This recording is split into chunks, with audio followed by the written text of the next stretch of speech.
No one expected a royal to speak. No one expected a child to defy the system. But when Princess Charlotte stood up in a hushed room, her voice cracked through the silence like thunder. Witnesses gasped, the teacher froze, and what followed would become the most talked-about moment in royal academic history.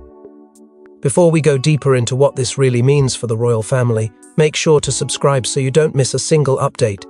It began like any other academic showcase, a carefully curated demonstration of progress at one of the nation's most elite institutions. Parents, staff, and select press members filled the elegant hall with polite anticipation, but beneath the polished surface, tensions brewed. A sharp-eyed teacher, known for discipline more than empathy, began his segment with a critique of a young student's mistake section, a minor oversight in a presentation. The tone was cutting, the words harsher than needed, and it was clear the child was shrinking beneath the weight of the moment. Most adults in the room averted their eyes, uncomfortable but silent, unwilling to disrupt the show. But not Charlotte. Sitting just 3 seats away, her body tightened as the words grew colder. Her fingers clutched the hem of her blazer. Her classmates noticed the change in her posture, her jaw set. And then, without seeking permission or guidance, Princess Charlotte rose. There was no tremble, only fire. Her eyes locked onto the teacher's, and in a voice that carried far beyond her years, she said one word section enough. It wasn't loud, but the entire room stilled. The teacher blinked, startled. The scolded student looked up in shock. And suddenly, the hierarchy of the room was undone. Charlotte didn't make a scene, she didn't shout, but her quiet strength held more weight than the title she bore. She calmly stated that humiliating a child over an honest mistake was not education section, it was cruelty. Her words, firm and deliberate, exposed not just the moment, but the system. The audience didn't know how to react. Section, was this permitted? Was a royal child allowed to challenge an adult in public? The answer came in the stunned silence that followed. Royal protocol had just been shattered by the very child it was meant to protect. Staff members exchanged panicked glances, unsure whether to intervene or retreat. The headmaster shifted uncomfortably in his seat, and amidst it all, Charlotte remained composed, her gaze unwavering. The student she defended sat frozen, tears clinging to lashes, as Charlotte returned to her seat without waiting for acknowledgement. But the storm she had just unleashed would not settle quietly. Within hours, the event section, meant to be a closed-door academic review section, was the subject of a leaked internal security clip. A snippet showing Charlotte's bold stance was shared anonymously with a local press contact. And in mere minutes, it was viral. Royal intervention, Princess Charlotte stands against authority, blazed across headlines. Yet beyond the frenzy, one question echoed louder than any headline. But what drove a royal child to confront authority so boldly? Section, and in front of everyone? The answer lies deeper than anyone anticipated. This wasn't just a moment of defiance. Section. It was the culmination of weeks of quiet friendship, whispered encouragement, and shared secrets between two children caught in a system of perfection. Charlotte didn't just defend a peer, she defended a promise. The girl Charlotte stood up for wasn't a stranger. She was a scholarship student. Section, brilliant, soft-spoken, and as many whispered, not from the kind of background this institution usually embraced. Despite her academic talents, she often walked the corridors alone, eating lunch at the edge of the table and staying behind when others raced off to weekend outings. Her presence was tolerated but not embraced. And while most children absorbed the silent social code of separation, Charlotte saw something different. She saw strength behind shyness. She saw effort where others only noticed difference.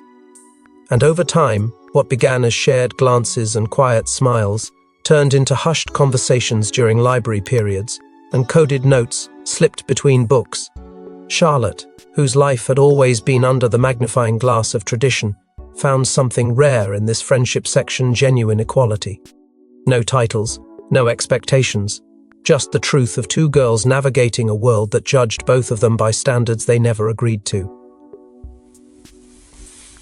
As their bond deepened, so did Charlotte's awareness of the imbalance surrounding them. She began to notice what others ignored: section, the slight hesitations in teachers' tones, the assignments marked more harshly, the way praise was always a little delayed for her friend. But Charlotte kept her silence, unsure of how section or when section to challenge the very system she had been raised to represent. Her emotions, however, didn't stay buried. She began journaling, not as a hobby, but as a release.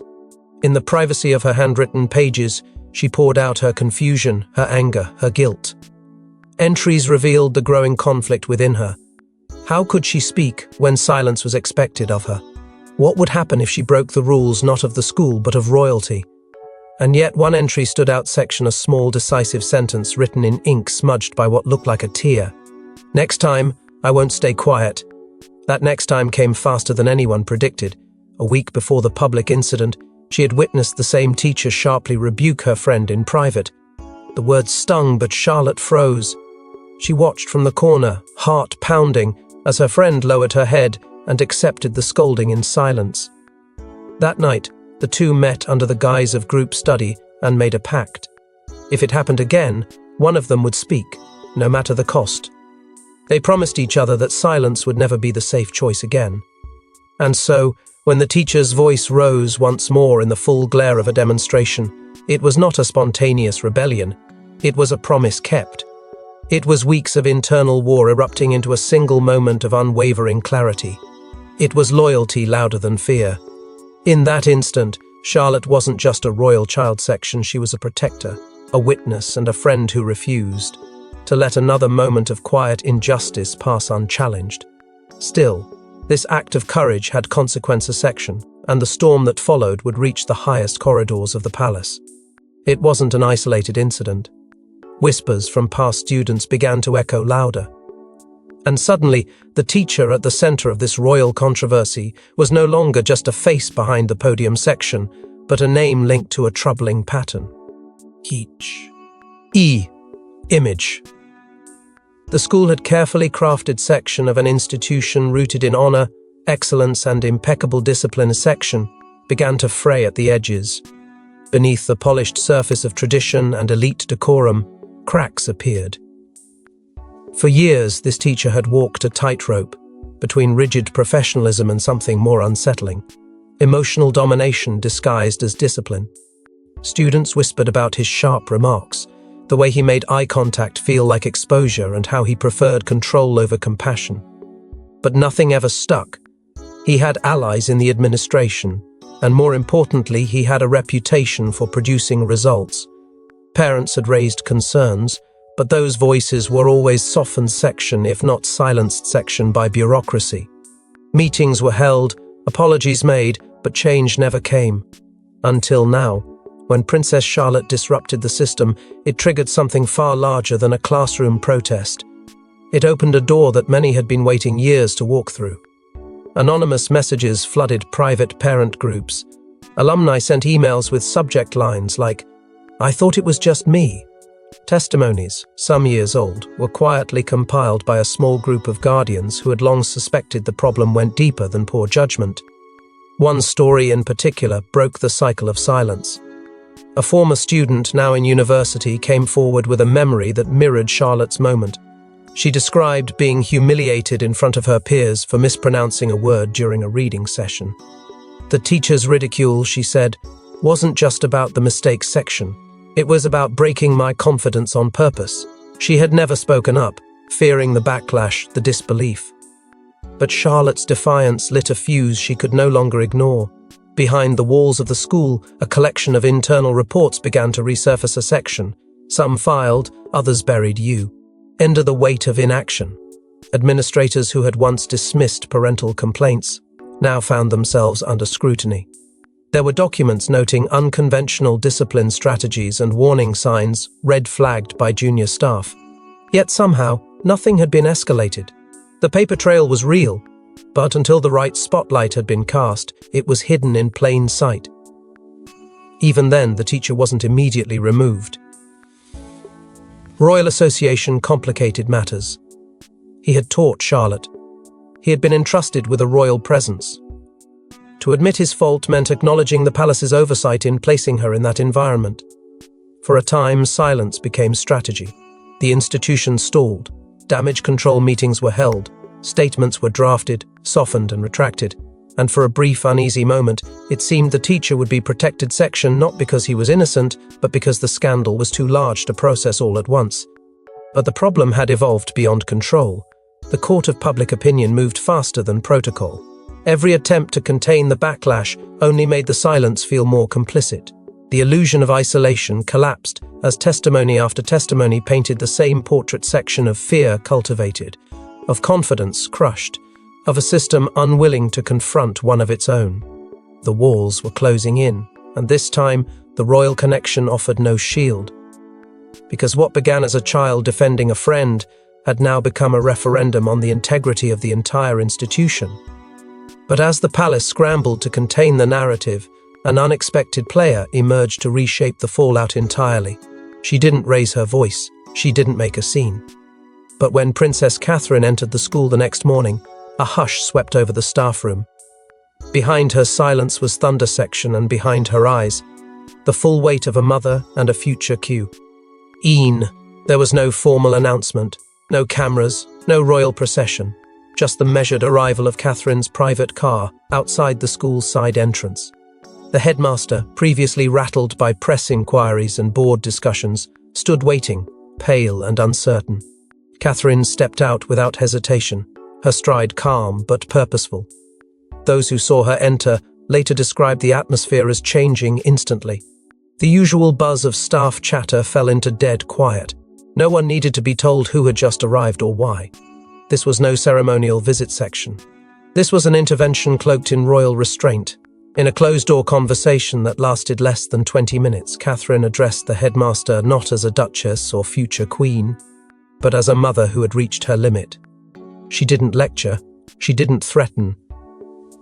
But what she said, according to sources familiar with the meeting, left the headmaster visibly shaken. She demanded clarity, not spin, not appeasement. She wanted to know precisely how a culture of fear had gone unnoticed, how staff silence had allowed one teacher to target students unchecked, and why the system had failed to safeguard the very children it was meant to protect section, including her own daughter. Once the door reopened, something shifted. Teachers who had dismissed concerns days earlier now walked with uncertainty. Some reportedly avoided eye contact with students they'd once overlooked. By mid-morning, a senior administrator section, previously a defender of the teacher's method section, was seen wiping away tears in a staff-only hallway. The ripple effect was undeniable. A presence like Catherine's doesn't enter a space without leaving its mark. And this time, that mark was a reckoning. But Catherine's intervention didn't stop at words. Later that afternoon, she quietly requested access to the school's child welfare protocols. ND behavioral guidelines. Staff compliance was immediate. No one questioned the request. She reviewed disciplinary records. She scrutinized complaint patterns.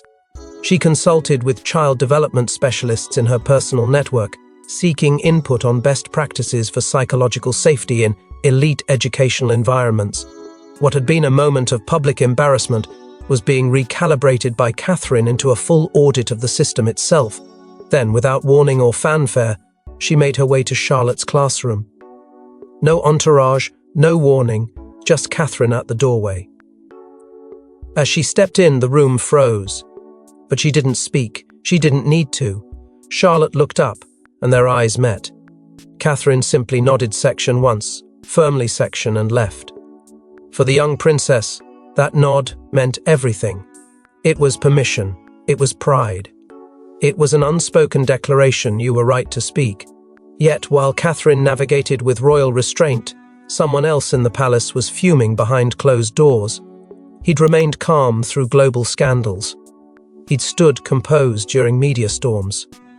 But the section, this was different. When Prince William read the report on how his daughter had to protect another child from an adult's cruelty, his anger boiled into something raw and personal. The folder sat on his desk like a silent accusation. Inside were transcripts, testimonials, and the official breakdown of the incident. But beneath the formality of typed lines, William could feel the weight of what wasn't said. A child had suffered, another had watched section, and it was his daughter who'd spoken up.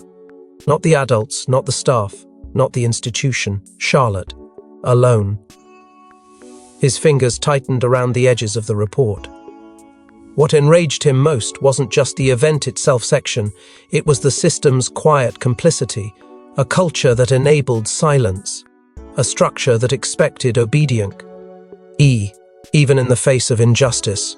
His first words to an aide that morning were barely above a whisper. This was a failure of guardianship. Period. The next call he made was not to a press liaison or PR strategist. It was to the school board section, direct, discreet, and without ceremony. His tone, though controlled, carried a finality that few had ever heard from him. He demanded an immediate review of all protocols related to the welfare of royal children within academic settings. Not just at Charlotte's school, but across every institution involved with royal education. No optics, no delay. He made it clear this wasn't about image control section, it was about safety. And he wasn't asking. But even within the palace, there were voices that tried to soften the blow. Advisors urged caution, reminding him of how quickly public sentiment could shift. They emphasized the risks of escalating tensions with institutions historically aligned with the crown. One senior aide even suggested that Charlotte's emotional response could have been framed more diplomatically. William snapped. That wasn't emotion, that was leadership, he said. And in that moment it became clear section. This wasn't just about responding to a scandal. It was about redefining what the next generation of royals would stand for. What troubled William deeper, however, was what this all meant for Charlotte. He had always hoped to shield his children from the inner machinery of power and expectation. But this incident proved something he hadn't fully prepared for section. Charlotte wasn't just observing the world around her. She was beginning to shape it, and that terrified him. Her sense of justice, her willingness to confront adults, her instinct to act while others froze section. It was admirable, yes, but also dangerous in a world that wasn't always kind to truth-tellers. He wondered quietly if he was watching not the early days of a royal education, but the birth of a future leader who would demand more from the throne than anyone before her. Later that night, he stood by Charlotte's bedroom door longer than usual. He didn't enter. He didn't need to. Inside, she was reading section calm, unaware of the storms circling beyond the palace gates. William turned away with a heavy heart. His daughter had taken a stand, and now the world was watching. And while he could wield royal influence behind the scenes, nothing could prepare him for what she was about to do next. But while the parents wielded their royal influence behind the scenes, Charlotte herself was about to do the unthinkable section again. As headlines exploded and critics debated her breach of protocol, the world waited for a royal apology. But Charlotte section, just like that day in class section, refused to lower her gaze. What she said next left even her harshest doubters stunned into silence. In the days following the confrontation, the storm moved beyond the schoolyard. News outlets latched onto the story like wolves sensing royal blood. Headlines ranged from praise to scorn section, some lauding Charlotte's bravery, others framing her actions as unbecoming of her rank. Princess oversteps boundaries, screamed one tabloid, while another claimed protocol torn apart by young royal. The conversation had shifted from the teacher's misconduct to the appropriateness of Charlotte's behavior. Was it her place to speak? Should a future monarch be shielded from controversy or molded by it?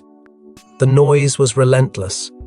Cameras circled the school, commentators speculated, and inside the palace walls, Charlotte could hear the adults whispering behind polished doors. He was never meant to hear it, but one afternoon, walking past a partially closed meeting room, she did. "It's a shame," a voice muttered. "She doesn't understand the impact. She'll need to be reined in." Another responded quietly, "It was noble, your section, but public? Dangerous." Those words weren't just about her. They were about what she represented, what she threatened to become. The message was clear. Silence was safer than truth. But Charlotte had already made her choice. She had stood on section and she wasn't about to retreat. So when the school announced a rare student assembly, most assumed it was damage control. No one expected Charlotte to request the podium. Fewer expected the school to grant it. But when she stepped forward section, her uniform crisp, her hands steady section, the entire hall fell quiet. There was no script, no notes. Just Charlotte, 13 years old, standing before hundreds of peers and faculty with the calm authority of someone twice her age.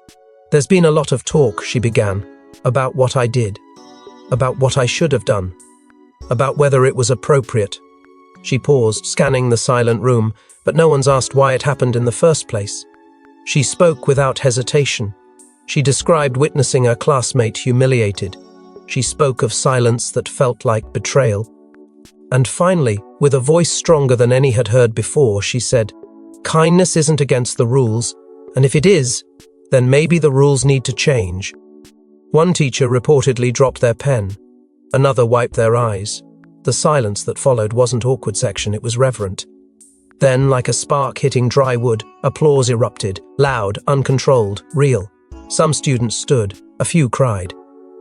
In that moment, Charlotte wasn't a royal. She was a voice too clear to ignore. The media tried to pivot, but they were too late. Charlotte had spoken, and the public responded. Polls shifted, opinion pieces softened. And for the first time, critics found themselves backing away. The palace, notably, issued no statement. They didn't need to. Charlotte had already said everything. But just when it seemed the story had reached its crescendo, a deeper echo stirred in the distance. And then, something happened no one expected. The Queen's shadow suddenly entered the stage, tucked in a dusty drawer of a royal nursery, a handwritten letter once left by Queen Elizabeth II for her great-granddaughter Charlotte, was discovered by Lady Louise. Its contents? A lesson in courage section, and an eerie foreshadowing of the moment that had just unfolded. The discovery happened by accident, or at least that's how it was described. Lady Louise had been assigned to assist in a routine archival review of personal effects left in the Windsor nursery section, letters, diaries and mementos, catalogued with care, but rarely opened. Among them sat a velvet-lined box, ordinary by royal standards. But inside, sealed with the late monarch's personal insignia, was a pale cream envelope, addressed simply to Lottie. No date, no explanation. Just one word written in Queen Elizabeth's unmistakable hand. Louise hesitated before opening it. She would later say something felt sacred about its section, as if the letter had been waiting for this very moment in history. What she read, and later shared with Prince William and Catherine in private, sent a shiver down their spines. The Queen's words were not abstract or ceremonial section, they were precise. "There will come a time," she wrote, "when the loudest room will fall quiet before the strength of a quiet defender. You, my dear, will not win hearts through speeches, but through knowing when silence is not an option." The letter went on to describe how, as a child, Elizabeth herself had once spoken up against an injustice within her own royal circle. A young servant wrongly blamed for a broken vase, and how a 9-year-old princess risked scolding by revealing the truth. It was a small act, lost to time, but one that she carried with her and now chose to pass down. William read the letter aloud to Charlotte in the blue drawing room. His voice cracked halfway through. Catherine didn't speak section, she simply held her daughter's hand tighter. By the time the final line was read, even the seasoned palace staff present knew they were witnessing something more than a family moment. It was a passing of a torch that no one had prepared for. Elizabeth had not written to the future queen, nor to the monarchy itself. She had written to a girl who, in one silent stand, had mirrored her great-grandmother's legacy more clearly than anyone expected. What lingered most were the Queen's words about conscience. The crown is worn on the head, but justice begins in the chest. Let it thump loud when silence tempts you. Those words would haunt and guide Charlotte in equal measure. Catherine would later admit in confidence that she wept alone after rereading it. Not just because of what was written, but because the timing felt impossible to dismiss. The Queen, long gone, had spoken into the very heart of a storm Charlotte didn't even know was coming. And perhaps most hauntingly, the letter included a handwritten footnote section, something added hastily, as if Elizabeth had written it in a final rush. It read, "When the day comes and the crowd questions your place, Remember, your voice is not borrowed. It is born from those who dared to use theirs. It wasn't just encouragement section, it was a warning wrapped in love. A blueprint passed from one generation of women to the next, encoded in the language of legacy. And as the family stood united by fate and legacy, the institution made a move no one saw coming. The school board didn't issue just an apology section, they rewrote policy. And in a rare, groundbreaking decision, they created a new role that stunned the academic world, a junior student representative. First holder, Princess Charlotte of Wales. The backlash had reached a boiling point. Parents had organised, alumni had spoken out, and child welfare advocates had taken the issue to national forums. But beneath the public fury was a deeper wound section, a trust shattered between an elite institution and the families who once believed in it. The pressure was relentless. Petition signatures surged, editorials demanded transparency, and behind the scenes, legal teams prepared for a storm the school was no longer equipped to weather. With nowhere left to hide and royal eyes locked on every move, the school board convened in an emergency session. What emerged was not just an admission of failure section, but an overhaul. The formal apology was read aloud in the Grand Assembly Hall. It was directed not only to the student who had been targeted, but to the royal family and to Charlotte herself. The board acknowledged that systemic issues had been overlooked and that the environment of fear perpetuated by one educator had undermined the very values the institution claimed to uphold. Within days, the teacher was quietly dismissed, not reassigned, not placed on leave section, dismissed. A swift, unequivocal move. And that was only the beginning. What came next was unprecedented. Prince William had submitted a private recommendation section, a proposal to establish a Royal Student Liaison Committee, a body of rotating student representatives empowered to voice concerns and help shape school policies. It was a bold idea, one that placed agency in the hands of students for the first time in the school's long aristocratic history. But the board agreed. They had to. The world was watching, and the monarchy's influence had already begun to reshape the very foundation of their legacy. And then, the final gesture, Charlotte was offered the inaugural honorary seat as junior student representative. Not a symbolic title, a real role, complete with access to internal meetings and the ability to submit formal proposals. The girl who had once been silenced by whispers was now granted a platform designed for her voice. Accepting the role wasn't easy. Catherine had concerns. William hesitated. But Charlotte, with her usual clarity, said yes. Section not for the cameras, not for the headlines, but for the classmate who had once sat alone at the edge of the lunch table. At the appointment ceremony, she stood tall. Section, no crown, no pageantry, just presence. Her speech was brief, but every word landed like a promise. She spoke not of herself, but of fairness, of listening when others speak, of remembering what it felt like to be afraid to raise your hand. No one should ever feel invisible, she said. Not in a classroom, not in life. Her words echoed far beyond the assembly hall. Educators across the country began reviewing their own policies. Student groups formed. The ripples of her stand had become waves, but as praise poured in and reform began, one final twist had yet to be revealed. Section, one that would redefine Charlotte's future forever. No cameras, no press. Just a mother and daughter in the quiet of their royal quarters. Catherine opened a silk pouch. Section inside, a brooch that once belonged to Princess Diana, never before worn by anyone. "You've earned this," she whispered. And with that, Charlotte's journey took on a deeper legacy. The air in the room was still. It had been a long week. Section 1, marked by speeches, scrutiny, and silent tears hidden behind palace walls. But this moment wasn't about the outside world. It wasn't about institutions or headlines. It was about lineage, about memory, and about a torch quietly passed from one royal woman to another, not with ceremony but with soul. Catherine had held onto the brooch for years, waiting for a time that felt right. It had belonged to Diana. Section, not one of her dazzling public pieces, but one given privately to her as a symbol of her work defending those unheard. Engraved on the underside, a single word, justice, S. She placed it in Charlotte's hand. Catherine didn't speak immediately. She let the weight of it settle. The metal was cool, but the meaning burned. Finally, Charlotte broke the silence. "Did I do the right thing?" she asked, her voice small section not with regret, but with the kind of vulnerability only a child carries after standing against the world. Catherine's reply was steady, laced with quiet pride. "You spoke where others remained silent," she said.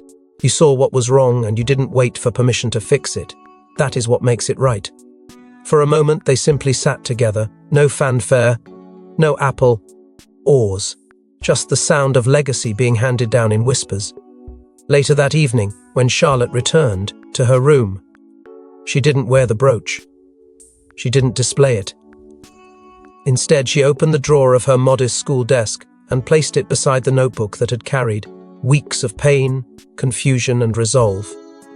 The same notebook where she had once scribbled a vow section: "Next time, I won't stay quiet." Now, beside it rested proof that silence had been broken.